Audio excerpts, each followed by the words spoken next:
दिसंबर 1971 में भारत और पाकिस्तान के बीच तीसरा युद्ध लड़ा गया था और इसी युद्ध के दौरान राजस्थान के घने रेगिस्तान में छोटी सी जगह लोंगेवाला के बॉर्डर पर एक डिसाइसिव बैटल हुई थी, जिसने 1971 में हुए भारत पाक युद्ध का रुख बदल दिया था। 3 दिसंबर 1971 को भारत के कई एयरफील्ड्स पर अटैक करके पाकिस्तानियों ने अपनी करतूत से हिंदुस्तानी फौजियों का खून खौला दिया था।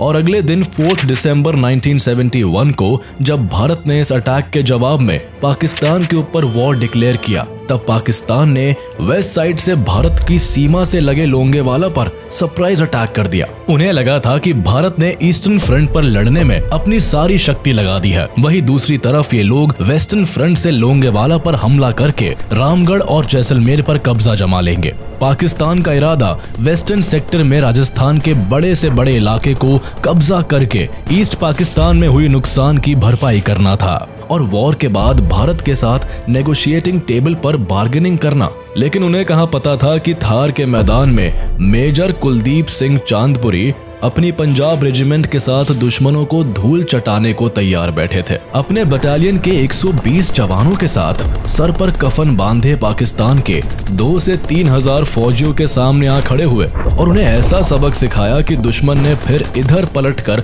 आने की हिम्मत नहीं दिखाई। 1971 के दौरान 4 से 7 दिसंबर तक चले बैटल ऑफ लोंगेवाला की कहानी वीरता की ऐसी मिसाल पेश करती है जिसे हमारा इतिहास हमेशा प्राउडली दोहराता रहेगा। कौन थे ये मेजर कुलदीप सिंह चांदपुरी और क्या थी बैटल ऑफ लोंगेवाला की असली कहानी? कैसे मात्र 120 भारतीय सैनिकों ने पाकिस्तान के ऑलमोस्ट 2 से 3 हजार फौजियों को मार भगाया था?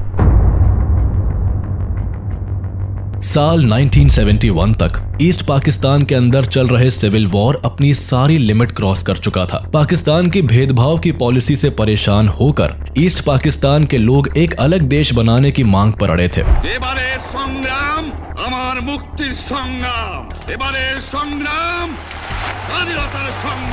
तमाम कोशिशों के बाद भी पाकिस्तान के हालात सुधरने का नाम नहीं ले रहे थे। पाकिस्तान को लगने लगा था कि ईस्ट पाकिस्तान अब उसके हाथ से निकलने वाला है। खींची पाकिस्तानी सेना लाखों बेकसूरों पर लाठियां बरसा रही थी। उनकी गोलियों से हजारों की संख्या में लोग प्रतिदिन मर रहे थे। लाखों महिलाओं के साथ पाकिस्तानी मिलिट्री और पैरा मिलिट्री के द्वारा फोर्स रेप्ड किए जा रहे थे। हालात इतने खराब हो गए थे कि 1 करोड़ लोग पाकिस्तान छोड़कर भारत आ गए थे। लेकिन हद तो तब हो गई जब ईस्ट पाकिस्तान के अंदर उठ रहे विद्रोह को दबाने में नाकाम पाकिस्तान ने इसकी जिम्मेदारी भारत पर थोप दी। पाकिस्तान हमेशा से ही खुद को होशियार और बहादुर समझने की भूल करता आया है और इसी भूल के कारण 4 बार वॉर्स में उसे मुंह की खानी पड़ी है। एक बार फिर पाकिस्तान ने अपने घर की कलह शांत करने के बजाय 3 दिसंबर 1971 को ऑपरेशन चंगेज खान के तहत भारत के 11 एयरफील्ड्स पर अटैक कर दिया था।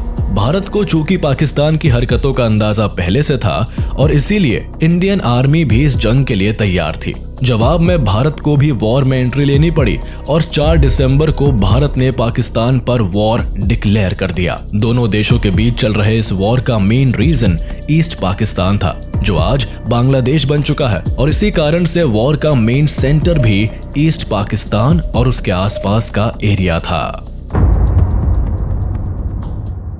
लेकिन पाकिस्तान के प्रेसिडेंट याह्या खान ने भारत के वेस्टर्न एरिया में अटैक करने का प्लान बनाया। पाकिस्तानी सेना के इंडिया के वेस्टर्न सेक्टर राजस्थान में एंटर करने के पीछे कई कारण थे। इसमें से एक था ईस्ट पाकिस्तान में कमजोर पाकिस्तानी मिलिट्री। याह्या खान पाकिस्तान के सिक्योरिटी डॉक्ट्रिन को फॉलो कर रहे थे, जिसमें यह कहा गया था कि the defence of east Pakistan lies in the west. Pakistan ये बात अच्छे से जानता था कि ईस्टर्न फ्रंट पर इंटरनेशनल प्रेशर के चलते इंडो पाक वॉर ज्यादा दिन तक नहीं चलेगा। इसके अलावा याह्या खान इस बात को भी अच्छे से जानते थे कि ईस्ट पाकिस्तान को पूरी तरह डिफेंड करना नामुमकिन है। इसीलिए वो वेस्टर्न पाकिस्तान बॉर्डर्स की तरफ से ज्यादा इंडियन टेरिटरी को कब्जा करना चाहते थे। उन्हें लगा कि ईस्ट पाकिस्तान में हुए नुकसान की भरपाई के लिए वो इंडिया के वेस्टर्न सेक्टर में जीते हुए जमीन को लेकर भारत के साथ पोस्ट वॉर में नेगोशिएशंस करेंगे, जिससे भारत को झुकना पड़ेगा। दूसरी बात, पाकिस्तान ये भी सोच रहा था कि भारत ने तो अपने सारे रिसोर्सेज ईस्ट पाकिस्तान की तरफ लगा रखे हैं। ऐसे में अगर वो इंडिया के वेस्टर्न सेक्टर में एंट्री करेंगे तो भारत की मिलिट्री उसमें उलझ जाएगी और वॉर में कमजोर पड़ जाएगी। इससे पाकिस्तान आसानी के साथ वॉर जीत जाएगा। राजस्थान में भारत और पाकिस्तान के बॉर्डर पर एक स्मॉल बॉर्डर टाउन है लोंगेवाला। रेगिस्तान के इस पार्ट में यहाँ सिर्फ दूर दूर तक चलती हुई गर्म हवाएं दिखाई पड़ती है। रोज बनते रेत के टीलों के बीच इस सुनसान जगह पर लोगों का आना जाना बहुत कम रहता है। लोंगेवाला चेक पोस्ट वैसे तो बीएसएफ के अंडर में ही रहता है, लेकिन जब भी देश में कोई वॉर जैसी सिचुएशन क्रिएट होती है तो यहाँ पर आर्मी को तैनात कर दिया जाता है। ऐसे ही 1971 के वॉर में भी हुआ। पाकिस्तान से वॉर की घंटी बजते ही बीएसएफ के भैरव सिंह राठौर के कमांड में 6 to 7 बीएसएफ के जवानों के अलावा लोंगेवाला पोस्ट पर पंजाब रेजिमेंट के 23rd बटालियन अल्फा कंपनी को तैनात कर दिए गए थे। 120 जवानों की इस बटालियन को मेजर कुलदीप सिंह चांदपुरी लीड कर रहे थे। लोंगेवाला पोस्ट बॉर्डर की सिक्योरिटी पर्पस से बहुत इंपॉर्टेंट थी और इस इंपॉर्टेंस के पीछे का मेन रीजन था इसकी लोकेशन। रामगढ़ और साधेवाला जाने वाली सड़कों के मेन जंक्शन पर थी लोंगेवाला चेक पोस्ट और ये भी निश्चित था अगर एक बार लोंगेवाला पर पाकिस्तानी मिलिट्री कब्जा कर लेती है तो पाकिस्तानी सेना को जैसलमेर तक पहुंचने में कोई नहीं रोक सकता था। लेकिन इस पोस्ट के इंपॉर्टेंस के बावजूद यहाँ पर दुश्मन के हमले की आशंका ना के बराबर थी। 4 दिसंबर की रात को सेकंड लेफ्टिनेंट धर्मवीर सिंह अपने 20 सैनिकों की प्लाटून के साथ बॉर्डर की पेट्रोलिंग के लिए निकले। सुनसान रात में सामने नजर तो कोई नहीं आ रहा था, लेकिन एक अजीब सी आवाज लेफ्टिनेंट धर्मवीर और उनके सैनिकों के कानों में सुनाई पड़ी। ध्यान से सुनने पर लगता था मानो ढेर सारे व्हीकल इंडियन बॉर्डर की ओर बढ़ते चले आ रहे हैं। लेफ्टिनेंट धर्मवीर को समझते देर न लगी कि दुश्मन जंग की तैयारी में आगे बढ़ चुका है। आनन फानन में धर्मवीर ने सीमा पार दुश्मन के कदमों की आहट की सूचना मेजर कुलदीप सिंह तक पहुंचाई।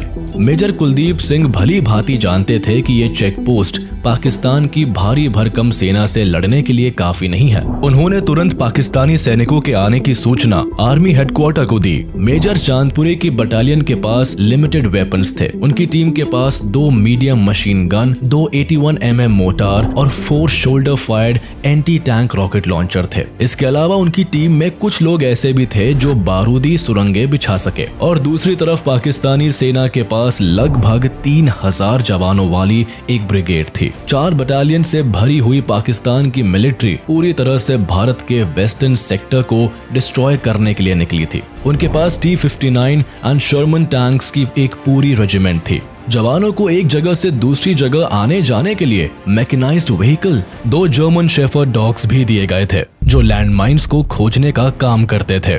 पाकिस्तान की सेना को इन्फॉर्मेशन मिली थी कि इस पोस्ट पर 10 से 12 बीएसएफ के सैनिक हो सकते हैं। Army headquarter Longewala check post तक तत्काल मदद पहुंचाने में असमर्थ था। कोहरे से भरी हुए भयानक रातें जिसमें एयरफोर्स के फाइटर जेट भी रात में उड़ान भरने में सक्षम नहीं थे। सुबह होने में कम से कम 7 घंटे का समय था। वहां से मेजर कुलदीप सिंह के लिए आदेश आया कि वह लोंगेवाला पोस्ट को किसी भी तरह से हाथ से जाने ना दे और सुबह तक उसे डिफेंड करे। मेजर चांदपुरी ने पीछे हटने से बेहतर जंग के मैदान में मरने को चुना। 3000 पाकिस्तानी सैनिकों के खिलाफ सामने सिर्फ 120 भारतीय जवानों की टोली ने काल का मंजर तैयार करने की ठान ली। 120 सिपाहियों में एक सिपाही भी पीछे हटने को तैयार नहीं हुआ। मेजर कुलदीप सिंह चांदपुरी भी ये जानते थे कि इस पोस्ट से पीछे हटने का मतलब पाकिस्तानी सेना को जैसलमेर के लिए सीधा रास्ता देना था, जिसके लिए वो किसी भी कीमत पर तैयार नहीं थे। एक बार टाइम्स ऑफ इंडिया के इंटरव्यू में उन्होंने कहा था कि मैंने अपने 120 जवानों को इकट्ठा करके कहा कि सिखों ने बहुत बड़ी बड़ी कुर्बानियां दी है। उन्हें गुरु गोविंद सिंह जी की कहानी बताई और साथ में ये भी कहा कि जो भी यहाँ से जाना चाहता है वो अभी जा सकता है, वो वही डटे रहेंगे। लेकिन उनके इस मोटिवेशनल स्पीच के बाद एक भी जवान पीछे नहीं हटा और रात भर जिस तरह से इस बटालियन ने लोंगेवाला को डिफेंड किया उसे भारत का इतिहास कभी नहीं भूल पाएगा। पाकिस्तान के 3000 सैनिक T-59 टैंक्स, शर्मन टैंक्स और हथियारों के साथ आगे बढ़ते हुए चले आ रहे थे। पाकिस्तान की सेना के अंदर इतना कॉन्फिडेंस था कि उन्होंने तय कर लिया था कि उन्हें लोंगेवाला में ब्रेकफास्ट, रामगढ़ में लंच और जैसलमेर में डिनर करना है। लोंगेवाला बॉर्डर्स पर कोई लैंडमाइन और बार्ब वायर नहीं थी। वहां बीएसएफ के जवानों ने सिर्फ एक सिंगल वायर को लगा रखा था जिससे कि उनके ऊंट दूसरी तरफ ना जाए। लेकिन इसी बार्ब वायर की वजह से पाकिस्तानी आर्मी को लगा कि इस पोस्ट के आसपास लैंडमाइन लगा हुआ है, जिससे कि वो हमारी वॉर स्ट्रैटेजीज डिकोड नहीं कर पाए। पाकिस्तानी सेना को लोंगेवाला पोस्ट के करीब आता देखकर सेना के पास प्रिपेयर्ड माइनफील्ड बिछाने का समय नहीं बचा था, इसलिए कंपनी ने जल्दबाजी में अपने पोस्ट के इर्द गिर्द एंटी टैंक लैंडमाइन बिछाना शुरू किया। लैंडमाइंस को बिछाने के दौरान एक सैनिक जख्मी होकर वही शहीद हो गए।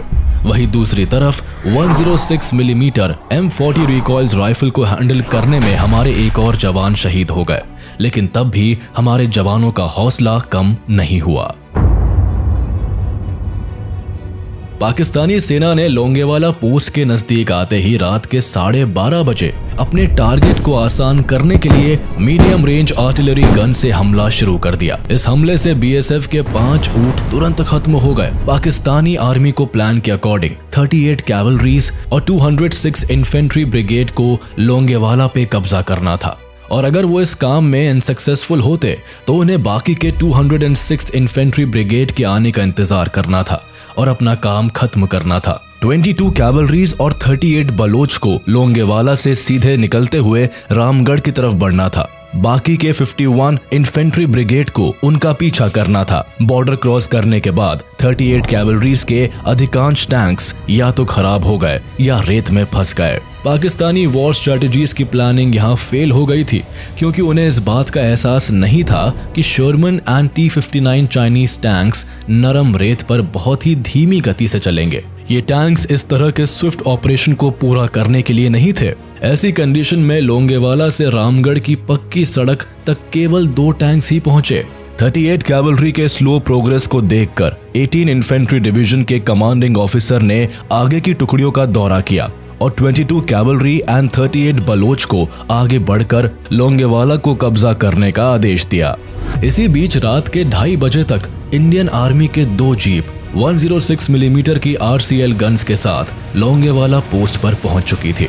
पाकिस्तान की ओर से 22 कैवलरी एंड 38 बलोच लोंगेवाला को कब्जा करने के लिए बढ़ते चले आ रहे थे और सुबह के 4 बजने तक लोंगेवाला पोस्ट को पाकिस्तानी सेना ने पूरी तरह से घेर लिया था। यह भारतीय सैनिकों के लिए परीक्षा की घड़ी थी। दुश्मन ने हमला शुरू कर दिया था और धीरे धीरे पोस्ट पर कब्जा करने के लिए आगे बढ़ रहे थे। भारतीय सेना ने अपनी गोलीबारी तब तक रोके रखी जब तक कि पाकिस्तानी टैंक्स उनके सामने 30 से 15 मीटर तक नहीं पहुंच गए। पाकिस्तानी टैंक्स जैसे ही लोंगेवाला पोस्ट के करीब पहुंचे, वैसे ही jeep mounted 106 millimetre RCL gun से इंडियन सोल्जर्स ने दुश्मन पर फायरिंग शुरू कर दी। देखते ही देखते पाकिस्तान के 2 टैंक्स डिस्ट्रॉय हो गए थे। एलिवेटेड पोजीशंस पर होने की वजह से इंडियन आर्मी को RCL गन से फायरिंग बहुत इफेक्टिव साबित हुई। इससे पाकिस्तानी टैंक्स का थिनर टॉप आर्मर पर आसानी से निशाना लग जाता था, जिसकी वजह से टैंक्स को डिस्ट्रॉय होते देर ना लगती। पाकिस्तानी टैंक्स के पीछे एक एक्स्ट्रा फ्यूल टैंक लगे हुए थे। RCL गन की फायरिंग से इन टैंकों में विस्फोट होना शुरू हो गया, जिससे चारों ओर लाइट ही लाइट दिख रही थी और भारतीय सैनिकों को दुश्मन साफ दिखाई दे रहा था। दुश्मन के टैंक्स लोंगेवाला पोस्ट के पास बालू पर बहुत धीरे से चल रहे थे, जिससे भारतीय सैनिकों को उन पर अटैक करने में और आसानी हो रही थी। हमले की शुरुआत में लोंगेवाला पोस्ट को डिफेंड करने में भारतीय सैनिकों को जरूर थोड़ी सफलता मिली, लेकिन इसके बावजूद सैनिकों की संख्या में बहुत अंतर था। उन्हें पता था कि यदि दुश्मन की सेना लोंगेवाला पोस्ट तक पहुंच गई तो पोस्ट को डिफेंड करना इम्पॉसिबल हो जाएगा। इन सब के बीच 22 कैवलरी एंड 38 बलोच धीरे धीरे लोंगेवाला पोस्ट पर हमला करने के लिए बढ़ रही थी, लेकिन लोंगेवाला पोस्ट के काफी करीब पहुंचकर वो रुक गए। दरअसल हुआ ये कि पाकिस्तानी अटैक को लीड करने वाले इन्फेंट्री ब्रिगेड को पोस्ट के आसपास बार्ब्ड वायर दिखाई दी। ये वही बार्ब्ड वायर था जिसको BSF ने अपने ऊंटों के लिए लगाया था, लेकिन दुश्मन इस बात से बिल्कुल अनजान था। पाकिस्तानी सैनिकों को लगा कि यहाँ पर एंटी टैंक लैंडमाइन बिछाई गई है। इससे बचने के लिए पाकिस्तानी सेना की ओर से सैपर्स लाए गए थे, जिससे माइनफील्ड्स को हटाया जा सके। वहीं दूसरी ओर भारतीय सैनिक लगातार और सटीक गोलीबारी कर रहे थे, जिससे पाकिस्तानी सेना के लिए आगे बढ़ना मुश्किल हो रहा था। इसके साथ ही लोंगेवाला पोस्ट के आसपास लैंडमाइंस होने की संभावना के कारण पाकिस्तानी सेना अटैक को रोककर पूरे 2 घंटे तक माइनफील्ड्स को ढूंढने में उलझी रही। जिसकी वजह से लोंगेवाला पोस्ट को डिफेंड करने में इंडियन आर्मी को काफी मदद मिल गई और इंडियन एयरफोर्स को अपनी तैयारी करने का समय मिल गया। अब जब फ्री होकर पाकिस्तानी सेना लोंगेवाला पोस्ट पर हमला करने के लिए तैयार थी, तब तक सुबह हो चुकी थी और अब लोंगेवाला पोस्ट पर इंडियन आर्मी का रीइंफोर्समेंट्स भी पहुंचने वाला था। पाकिस्तानी सैनिक और आगे बढ़े। जब वे 15-20 मीटर की रेंज तक आ गए, तब भारतीय सैनिकों ने उन पर हमला करना शुरू कर दिया। अचानक भारतीय सैनिकों का तेज हमला देखकर पाकिस्तानी सेना कुछ देर के लिए शॉक्ड रह गई। वे समझ ही नहीं पाए कि अचानक ये सब कैसे हो गया था। जैसा उन्होंने सोचा था, बात उससे उल्टी हो गई थी। चेक पोस्ट के आसपास ऊंचे एरियाज में बैठे हुए इंडियन आर्मी के जांबाज लगातार पाकिस्तानी सैनिकों पर गोलीबारी कर रहे थे। सूरज निकलने के साथ ही सुबह के 7:30 बजे इंडियन एयरफोर्स के hunters fighter jet Longewala post के ऊपर पहुंच चुकी थी। देखते ही देखते हंटर्स पाकिस्तानी टैंक्स के ऊपर आसमान से रॉकेट्स की बरसात करने लगे। कुछ ही देर में पाकिस्तान की 5 टैंक्स पूरी तरह बर्बाद हो चुके थे। कई पाकिस्तानी सैनिक मारे जा चुके थे।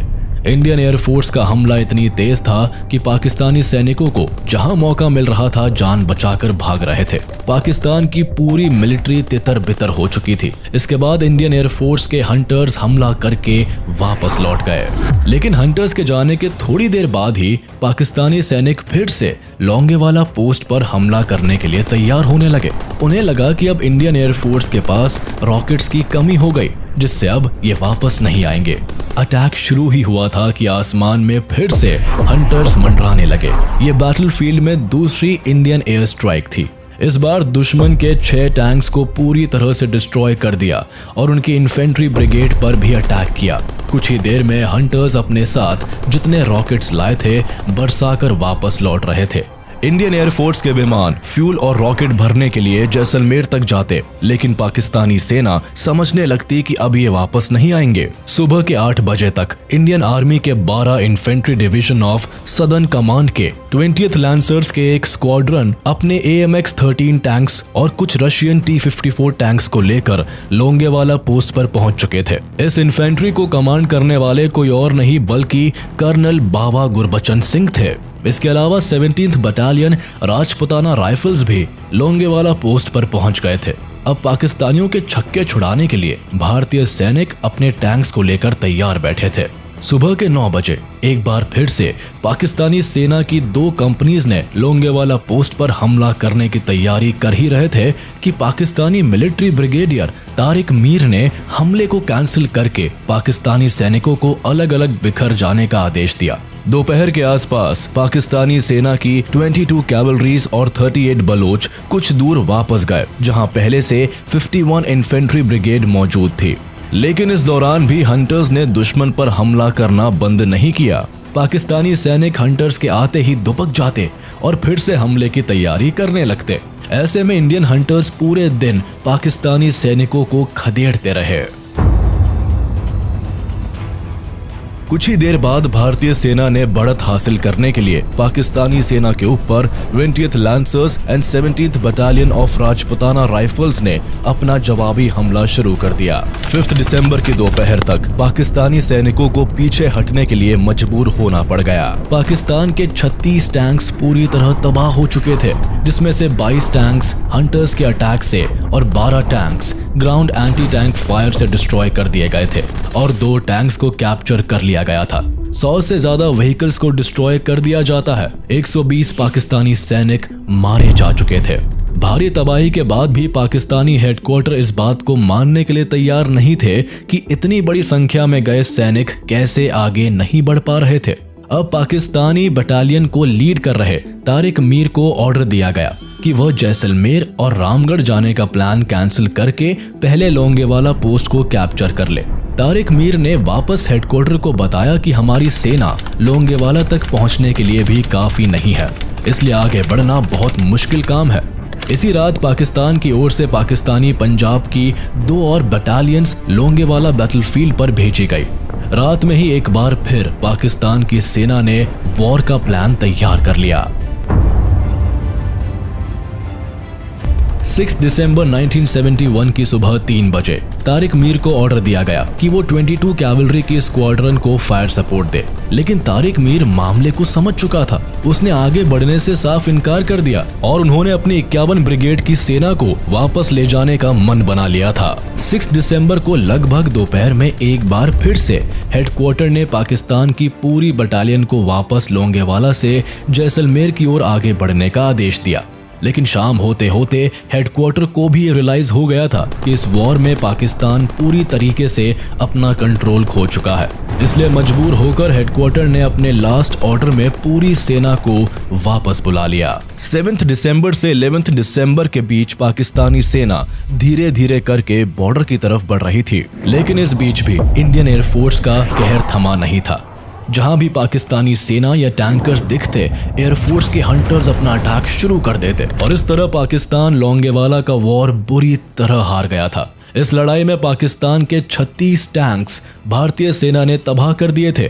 200 से ज्यादा पाकिस्तानी सैनिक मारे गए थे। दरअसल पाकिस्तान की यह हार सिर्फ उनकी मिलिट्री की हार नहीं थी, बल्कि पाकिस्तान की इंटेलिजेंस एजेंसी की भी हार थी, जिसने ये अंदाजा लगाया था कि लोंगेवाला पोस्ट पर भारत किसी भी तरह से एयर स्ट्राइक नहीं कर सकता है।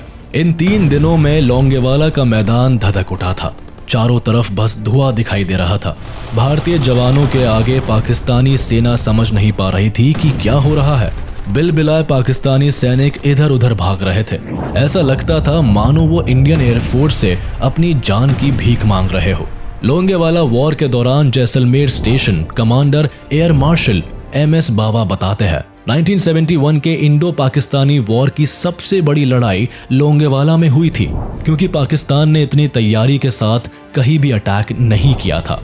लेकिन 10 गुना से ज्यादा संख्या में होने के बाद भी पाकिस्तान की सेना 4 दिसंबर से 7 दिसंबर तक चली लड़ाई में आगे नहीं बढ़ पाई। भारत के जाबाजों ने दुश्मन को चेक पोस्ट के आगे एक कदम भी नहीं बढ़ने दिया था, उल्टा बॉर्डर के बाहर धकेल आए थे। यह सब पॉसिबल हुआ था मेजर कुलदीप सिंह चांदपुरी के बहादुरी भरी लीडरशिप से, जिनके एक फैसले से राजस्थान के जैसलमेर जैसे इलाके को खतरे से बचा लिया था। बाद में भारत सरकार द्वारा मेजर कुलदीप सिंह के इस साहसी फैसले के लिए महावीर चक्र से नवाजा गया। भारत के इस जीत के बाद ब्रिटेन के फील्ड मार्शल RM कार्वर ने लोंगेवाला का दौरा किया था और मेजर चांदपुरी से इस बारे में जानकारी ली थी कि आखिर कैसे 120 सैनिकों ने 3000 पाकिस्तानियों के दांत खट्टे कर दिए थे। 1997 में इसी बैटल ऑफ लोंगेवाला वॉर पर बॉलीवुड की फेमस मूवी बॉर्डर आई थी, जिसमें सनी देओल ने मेजर कुलदीप सिंह का रोल निभाया था।